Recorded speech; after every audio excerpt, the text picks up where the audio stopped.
네, 요즘 신앙생활 하시면서 어떤 모델을 삼고 있으신지 한번 생각해 보셔도 좋을 것 같습니다. 아니면 그동안 신앙생활 해오면서 내 신앙의 모델은 어떤 모습이었는가? 그리고 나는 그 모델에 맞추어서 어느 정도 닮아갔는가? 이런 생각을 좀 해도 좋겠고요.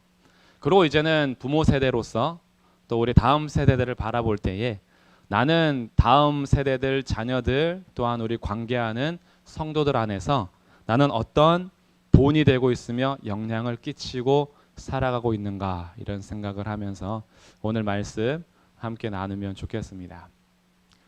사실 우리가 모델을 가지고 있다라는 것은 그 모델에 맞추어서 살기 위해서 내가 힘쓰는 분야들이 생긴다는 것을 의미합니다. 예를 들어서 교회를 한번 예를 들어 볼게요. 교회가 어떤 교회를 모델로 삼는다고 할 때 어떤 모습을 모델로 삼을까에 따라서 그 교회가 추구하고 애쓰는 것이 달라질 수 있습니다. 예를 들어서 우리 교회는 찬양을 많이 하는 교회를 모델로 하고 싶다. 그럼 우리가 어떤 데 힘을 많이 쓸까요? 찬양을 많이 하기 위해서 거기에 에너지를 쓰겠죠. 그리고 찬양을 위해서 여러 가지 동원되는 것들을 중점적으로 해서 그의 교회들을 가꾸어 가기 시작할 겁니다. 근데 이제 우리가 모델을 기도 많이 하는 교회로 모델로 삼았다. 그러면 어떻게 우리가 기도를 더 많이 할 수 있을까? 성도들이 어떻게 더 기도에 힘을 내고 열심을 내게 할 수 있을까라는 것들을 고민하면서 기도의 자리에 에너지와 힘을 많이 쏟으려고 하겠죠. 어떤 경우에는 말씀을 해석을 좀 자세히 해주면 좋겠다. 그것이 만약에 교회의 모델이 된다면 성경을 자세하게 한 절 한 절 해석해주고 더 깊이 해석해주고 이런 것으로 많이 에너지를 쏟겠죠. 근데 우리 교회는 적용점을 좀 자세히 하는 그런 교회가 되면 좋겠다라고 모델로 삼으면 해석은 조금 간단하게 하더라도 어떻게 살 것인지에 대한 적용점을 구체적으로 나열을 많이 할 겁니다. 물론 성경 해석도 자세히 하고 적용도 자세히 해준다면 그건 좋겠죠. 설교 시간이 한 두세 배 되겠죠. 해석도 자세히 해야 되고 적용점도 더 자세히 해야 되니까. 근데 우리가 뭘 추구하냐에 따라서 에너지를 쏟는 것이 달라질 수 있다라는 거예요. 그리고 기도를 뜨겁게 할 것이냐 아니면 기도의 내용을 알차게 할 것이냐에 따라서도 달라집니다. 제가 아는 어떤 교회는요. 주여만 백창을 한대요. 그래서 주일학교 선생님들이 아침 7시부터 와서 주일학교 들어가기 전에 주여 백창하는 게 그 교회가 매주 하는 거래요. 그럼 이제 주여 백창을 하면 도대체 뭐가 있을까? 주여 백창년이지 천창년이지 아무튼 주여만 한데 와가지고 주여 이렇게만 하는데 그럼 또 막 뜨거워지기도 하고 그 주여라는 부른 곳에 수많은 내용들을 또 담아서 부르기도 하겠죠. 그런데 어떤 경우에는 내용이 없이 주여만 할 수도 있어요. 그냥 주여 하는데 뜨겁긴 한데 내용이 없는 그런 기도가 될 수도 있고 어떤 경우에는 내용이 너무 좋고 진실한데 뜨거움이 사라질 수도 있어요. 기도하는데 뭔가가 기도하는 것 같지도 않고 좀 냉랭한 것 같기도 하고 근데 그거는 우리의 기분인 거죠. 기분이에요. 그래서 기도의 내용을 진실하게 할 것이냐 아니면 정말 그냥 뜨겁게 할 것이냐 물론 여기서도요. 진실한 내용과 좋은 내용이 뜨거우면 좋죠. 그래서 아주 좋은 내용으로 뜨겁게 하면 좋겠다. 뭐 이런 생각도 해요. 그러니까 우리가 교회도 어떤 교회를 모델로 삼냐에 따라서 쏘는 에너지가 달라질 수 있다. 구제를 많이 하는 교회를 모델로 삼을 것인가? 온라인 그 사역이 활발한 교회를 우리가 모델로 삼을 것이냐?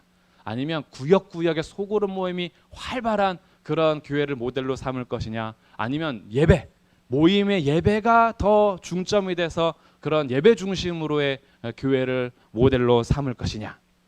성경 암송을 많이 하는 교회를 모델로 삼을지 성경 필사를 하는 교회를 모델로 삼을지 아니면 성경을 그냥 읽는 것만 해도 많이 읽자 뭐 이런 걸로 삼을지 그러니까 우리가 롤 모델을 삼는다 어떤 교회의 모습을 본 삼는다라는 것은 그 본에 따라서 내용이 달라질 수 있습니다. 그러니까 본 삼는 거는 굉장히 중요한 거예요. 우리가 어떤 본을 가지고 있냐에 따라서 신앙생활의 방향도 에너지도 쏟기 때문인 거죠. 근데 이건 교회를 예를 든 것이고요. 우리 개인적으로는 내 신앙생활을 누구를 모델로 삼냐에 따라서 내 신앙생활에 대한 에너지를 쏟는 부분이 달라질 수 있겠죠. 아까 말씀드렸던 교회에 해당하는 내용을 개인으로 가져가면 기도를 많이 하는 롤모델을 가지고 있는지, 성경을 내가 더 많이 연구하는 그런 신앙의 모델을 가지고 있는지, 아니면 구제를 많이 하는 분을 모델로 삼고 있는지, 찬양을 많이 하는 그런 분을 모델로 삼고 있는지에 따라서 우리의 신앙생활이 에너지 쏟는 부분이 달라질 수 있다는 얘기예요. 그냥 그동안 어떤 모델로 우리가 생각하면서 삼아왔는지, 이런 것들을 생각하면서 오늘 데살로니가 교회는 어떤 본받은 자가 되었는가라는 말씀을 함께 나누려고 합니다. 데살로니가 교회도 본받은 자로서 소개하고 있는데, 데살로니가 전서에서 본받은 자라는 이 단어를 2번 씁니다. 2번 쓰는데 이 2번 쓰는 것이 데살로니가 교회 성도들의 색깔을 말해주는 거예요. 어찌 보면 정체성과 같은 것인데, 자, 첫 번째가 저희가 읽었던 1장 6절 말씀입니다. 또 너희는 많은 환난 가운데서 성령의 기쁨으로 말씀을 받아 우리와 주를 본받은 자 되었다. 여기서 본받은 자이죠. 첫 번째는 우리와 주를 본받은 자가 되었다라고 알려주고 있어요. 두 번째 나오는 본받은 자는 2장 14절에 나옵니다. 자, 2장 14절 보시면, 형제들아 너희가 그리스도 예수 안에서 유대에 있는 하나님의 교회들을 본받은 자 되었으니, 두 번째 본받은 자는 유대에 있는 하나님의 교회를 본받은 자랍니다. 그러니까 데살로니가 교회는 이 2개의 본받은 자로서 소개하고 있어요. 첫 번째는 우리와 주를 본받은 자. 우리라는 것은 바울 선교 일행을 말하는 겁니다. 선교팀을 말하는 거예요. 그러니까 바울과 함께 다니는 선교사들, 선교팀과 주님을 본받은 자가 데살로니가 교회의 모습이고, 두 번째는 유대에 있는 하나님의 교회를 본받은 자 된 것이 데살로니가 교회의 모습인 거예요. 그러면 이 본받은 것이 뭔지 알아야 되겠죠. 어떤 모습을 본받았는가, 이게 중요한 건데, 먼저 그러면 우리와 주를 본받는다라고 했을 때 이것은 무엇이냐? 6절 말씀 다시 보시면 1장 6절에 너희는 많은 환난 가운데서 성령의 기쁨으로 말씀을 받아 우리와 주를 본받은 자 되었다. 자, 많은 환난 가운데서 성령의 기쁨으로 말씀을 받은 것에 본받았대요. 그러니까 데살로니가 교회에 환난이 있다라는 것이요. 근데 그 환난 가운데에 환난 때문에 낙심하고 불평하고 불만만 가진 것이 아니라 뭘 본받았냐 하면, 환난 가운데서도 말씀을 받는데 성령의 기쁨으로 말씀을 받는 것을 본받았대요. 이것이 데살로니가 교회의 본받은 자로서의 첫 번째 모습입니다. 이것을 다른 말로 하면 이들의 믿음이 환경이 어찌 되든지 간에 성령께서 주시는 말씀을 기쁨으로 받아서 주님 앞에 뿌리를 깊이 내리고 있는 것이 데살로니가 교회의 첫 번째 모습이에요. 그러니까 이 모습은 계속해서 어떻게 소개되고 있냐 하면 1장 3절에 보니까 너희의 믿음의 역사, 이렇게 나오는 거죠. 믿음의 역사가 있어요. 그리고 이 믿음의 역사가 어떻게 이루어졌나 봤더니 2장 13절에서요. 이러므로 우리가 하나님께 끊임없이 감사함은 너희가 우리에게 들은 바 하나님의 말씀을 받을 때에 사람의 말로 받지 아니하고 하나님의 말씀으로 받았다. 이것이 데살로니가 교회의 모습인 거예요. 환난 가운데서도 말씀을 받을 때 단지 사람의 말로 받은 것이 아니라 하나님의 말씀으로 받아서 그 다음 어떻게 됐냐 봤더니 13절에 이 말씀이 또한 너희 믿는 자 가운데서 역사하느니라. 이 믿음의 역사인 거예요. 그러니까 이들이 말씀을 받을 때에 성령의 기쁨 가운데 말씀을 받는데 이것을 단지 바울의 말로 받은 게 아니었다는 거예요. 바울이 전하는 사람의 말로 받은 것이 아니라 하나님께서 우리에게 하시는 말씀으로 받았고, 그 말씀으로 받은 그 믿음의 사람들 가운데 하나님은 역사하셨다. 그래서 너희들이 환난 가운데서도 성령의 기쁨으로 말씀을 받은 이것은 우리와 주를 본받은 자다. 이렇게 소개하고 있어요. 두 번째 이들의 보는 2장 14절에서 무엇과 연결시키냐 하면 14절 형제들아 너희가 그리스도 예수 안에서 유대에 있는 하나님의 교회들을 본받은 자 되었으니, 유대에 있는 하나님의 교회들이 어떤 모습이었느냐 14절 그들이 유대인들에게 고난을 받음과 같이 너희도 너희 동족에게서 동일한 고난을 받았느니라. 유대에 있는 하나님의 교회들의 특징은 유대인들에게 고난을 받았다는 거예요. 근데 데살로니가 교회도 그것을 본받았대요. 이방인들, 데살로니가 시에 있는 사람들, 너희의 동족으로부터 믿음 때문에 오는 고난을 이들이 받아들인 거예요. 이것이 두 번째 본받음의 모습입니다. 그래서 이것을 요약하면 데살로니가 교회 성도들은 무엇을 본받았느냐? 첫 번째는 말씀을 하나님의 말씀으로 받되 성령의 기쁨으로 받는 것을 본받았어요. 두 번째는 믿음으로 인해서 오는 고난을 그저 묵묵히 받아들이는 것에 본받았다라는 거예요. 이게 데살로니가 교회가 칭찬받는 것이고 데살로니가 교회를 생각할 때마다 감사하는 겁니다. 이것을 한번 우리 현대 문화 속에서 조금 생각해 볼게요. 우리의 믿음의 모델이요, 기도하면 만사 형통되고 어려움이 하나도 없어야 되고 기도하면 환난이 사라지는 것이 내 신앙의 모델이었다면 믿음 때문에 환난 오는 것 자체를 견디지 못합니다. 그리고 고난이 있을 때마다 무슨 생각하냐 하면 아직도 내 믿음이 부족해서 그래, 이런 생각하겠죠. 왜? 믿음이 충만해지면 고난이 사라져야 하니까. 내가 그동안 해왔던 신앙의 모델이 그렇다면요. 내 신앙의 모델이 항상 기도할 때마다 좋은 일이 생겨야 되고 기도하면 아무 문제 없어야 되고 믿음이 좋으면 형통해야 되는데 내가 만약에 문제가 있다라는 것은 그러면 내 믿음이 뭐가 문제가 있다라는 것으로 생각을 하게 되겠죠.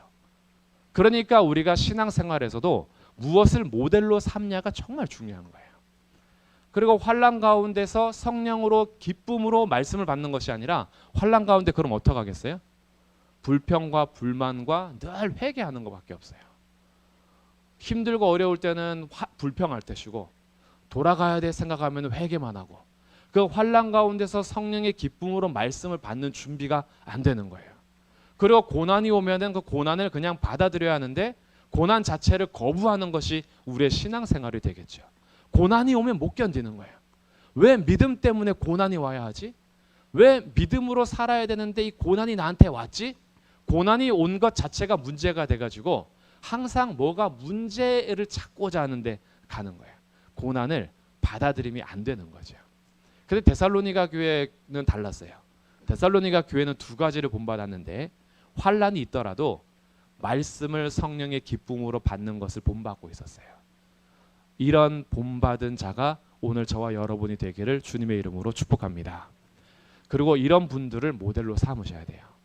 환난이 없는 분들이 내 신앙의 모델이 아니라 저 권사님 보면, 저 집사님 보면, 저 청년을 보면, 저 학생을 보면 항상 환난이 있는 것 같은데 그런데 하나님 앞에 설 때에는 성령의 기쁨으로 말씀을 그렇게 받더라. 이것이 우리의 신앙의 모델이 된다면 내가 환난 가운데 있을 때에도요, 그 신앙의 모델로 삼았던 그분이 생각이 나요. 그분은 이럴 때 기쁨으로 말씀을 받더라. 그래, 내가 갈 곳이 여기지. 환난이 있더라도 내가 가야 하는 자리는 말씀을 듣는 자리지. 그래서 이 말씀을 받을 때에 사람의 말로 그냥 받는 것이 아니라 세상 사람들의 말로서만 내가 온갖 방향을 정하는 것이 아니라 이 말씀이 하나님의 말씀으로 받아들이는 것, 이것이 내가 본받아야 할 것이지 라고 결정한다면 환난이 올 때 어떻게 하겠어요? 환난이 올 때요, 하나님 말씀 앞에 더 가까이 갑니다. 그래서 무엇을 본받느냐가 진짜 중요한 거예요. 그리고 고난도 마찬가지인데 하나님의 유대에 있는 하나님의 교회들이 유대인들로부터 고난을 많이 당했습니다. 그런데 그것을 받아들였어요. 고난 때문에 믿음을 포기하지 않고 오히려 고난 때문에 믿음의 인내를 배웠습니다. 그리고 그들을 불쌍히 여겼어요. 우리가 예수님 믿기 전에 똑같은 모습이었으니까. 그래서 어떻게 해서든지 내 동족들에게 복음을 전하기 위해서 더 애를 썼어요. 그들이 몰라서 그러는 거니까, 내가 그랬던 것처럼. 근데 데살로니가 교회 성도들이 우리가 예수님을 믿고 난 다음에 동족들로부터 고난을 받는데 그것을 그냥 받아들였어요. 인내를 배워가기 시작한 거죠. 그래서 이들이 어떻게 성장하느냐, 우리 잠시 이들의 성장을 볼게요. 데살로니가 후서 1장에 가시면 이들의 성장을 칭찬합니다. 데살로니가 후서 1장 3절 4절, 형제들아 우리가 너희를 위하여 항상 하나님께 감사할지니 이것이 당연함은 너희의 믿음이 더욱 자라고 너희가 다 각기 서로 사랑함이 풍성함이니 그러므로 너희가 견디고 있는 모든 박해와 환난 중에서 너희 인내와 믿음으로 말미암아 하나님의 여러 교회에서 우리가 친히 자랑하노라. 데살로니가 교회를 바울이 다니면서 자랑한대요. 하나님의 교회들에게 자랑하는데 뭘 자랑하냐 하면 믿음과 인내를 자랑한대요. 이들이 바른 믿음을 가지고 있고 인내를 배우다 보니까 믿음은 점점 자라고 사랑은 풍성해졌어요. 그렇잖아요. 고난이 올 때마다 불평과 불만하는 사람은 사랑이 풍성해질 수 없습니다. 근데 고난 때문에 오는 인내, 이 믿음 때문에 오는 고난을 받아들이고 인내하기 시작하면 영혼을 향한 긍휼이 생기기 시작해요. 그러다 보니까 그 사랑이 점점 넓어집니다. 깊어지고요. 이것이 풍성함인 거예요. 고난을 그냥 받아들이니까 내 영혼의 사랑의 깊이가 깊어지기 시작하는 거예요. 그러니 한번 우리를 생각해 보세요. 우리의 믿음의 본이 무엇이었는지에 따라서요. 왜 우리의 사랑은 더 풍성해지지 못하고 믿음은 더 성숙하지 못했던가? 이것이 믿음의 모델이 고난을 받아들이는 것이 아니라 고난을 없애버리는 것이 믿음의 모델이 됐기 때문이에요. 우리 먼저 위로의 말씀을 드리는데요. 고난이 사라지지 않을 겁니다. 고난이 사라지지 않아요. 왜냐하면 그 고난은 하나님과 우리 사이를 더 깊이 만들기 때문이고요. 고난을 통해서 배우는 믿음과 인내가 성도의 사랑을 점점 풍성하게 하기 때문입니다. 그래서요, 고난이요, 없을 때 차라리 고난이 없는 것을 더 좋아할 수 있지만 진짜 고난을 통해서 이 맛을 보신 분들이 고백하는 것이 고난 당하기 전에는 몰랐는데 고난이 내게 유익이더라. 이런 고백들을 하게 돼요. 고난을 통해서 우리를 제대로 만들어 가시는 하나님의 손길을 봅니다. 그렇다라고 해서 일부러 고난의 현장에 가지는 않아요. 왜냐하면 그렇게 가지 않아도 알아서 옵니다. 그러니까 우리가 알아서 갈 필요는 없고 언제든지 우리 주변에는 고난이 있는데, 근데 우리의 모델이요, 고난아 와라. 거기에서 내가 인내를 배워가는 것에 모델을 둔다면 고난 당하는 것을 이상히 여기거나 도망가려고 하는 것이 아니라 거기에서 인내를 배워가면서 믿음과 사랑이 더 풍성해지겠죠. 그래서 우리의 모델이 데살로니가 교회 성도들이 본받은 자 된 것처럼 삼을 때 더 풍성한 믿음의 삶을 할 수가 있어요. 때로는요, 그저 좋은 것만 나오면 좋겠죠. 이제부터 예수님의 이름으로 기도하면 고난은 사라질 겁니다. 아무 문제가 없을 겁니다. 형통할 겁니다. 너무 기분이 좋고 마음이 편하죠. 그러나 하나님은 그렇게 안 하십니다.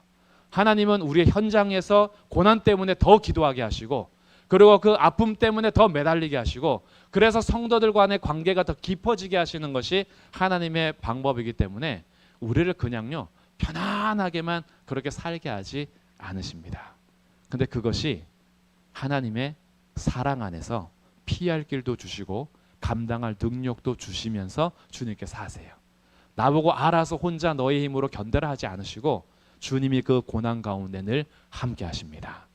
그래서 우리들이 생각을 할 때요, 어떤 본을 삼느냐는 굉장히 중요한데, 우리의 본이 성경에서 말하는 믿음과 성경에서 말하는 교회됨이 무엇인지를 배워가는 것 없이 우리의 생각에 따라서 이것이 좋은 믿음이야, 그리고 이것이 좋은 교회야 라는 자기의 생각에 따라서 교회를 판단하고 믿음을 판단하면, 그러면 각자 기준에 따른 교회됨을 이루어갈 거예요. 요즘에 저희 청년들이 좋아하는 가수가 하는 말이 있어요. 그건 네 생각이고. 우리가 신앙생활 할 때요, 각자 자기 생각에 따라서 본을 삼고 그것이 신앙의 기준이라 여기는 경우가 많아요. 그건 진짜 네 생각이에요. 우리의 진짜 믿음의 삶의 본은 어디서 찾아야 되냐 하면 하나님의 말씀에서입니다. 하나님의 말씀은 네 생각이 아니라 진리예요. 하나님의 말씀 안에서 우리가 모델을 삼아야 되고 본받은 자 되어야 하는 겁니다. 데살로니가 교회가 오늘 첫 번째 우리에게 그것을 알려줍니다. 그래서 우리들은 다시 한번 생각해 봐야 돼요. 나는 내 믿음과 내 믿음의 삶을 누구를 롤모델로 삼아서 신앙생활하고 있는가?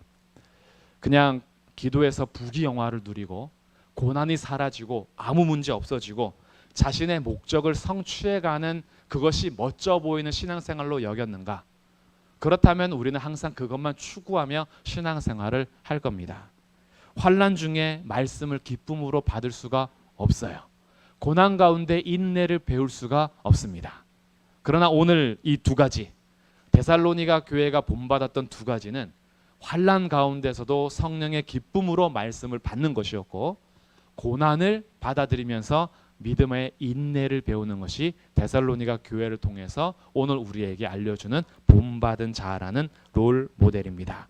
그렇기 때문에 나는 무엇을, 누구를 본받을 자로 삼을지 다시 한번 우리가 성경을 통해서 믿음의 이 본을 찾으시길 바라고, 오늘도 데살로니가 교회의 모습이 성경을 통해서 우리에게 전해지고 있으니 우리 교회가 또 우리의 믿음의 삶이 본받은 자 되어야 하는 것은 바로 바울과 주님이 걸어가셨던 길, 그 바울의 일행이 함께 걸어갔던 그 길, 어떤 환난이 있더라도 말씀을 하나님의 말씀으로 받되 성령의 기쁨으로 받는 삶, 그리고 우리가 믿음의 삶을 걸어가는 동안에 어떤 환난과 고난이 있더라도 그곳에서 인내를 배워가는 삶, 그것이 오늘 우리에게 하나의 모범이 되고 또 롤 모델이 될 수 있다면 우리의 삶에서요 웬만한 문제 가지고 꺾이지 않을 겁니다.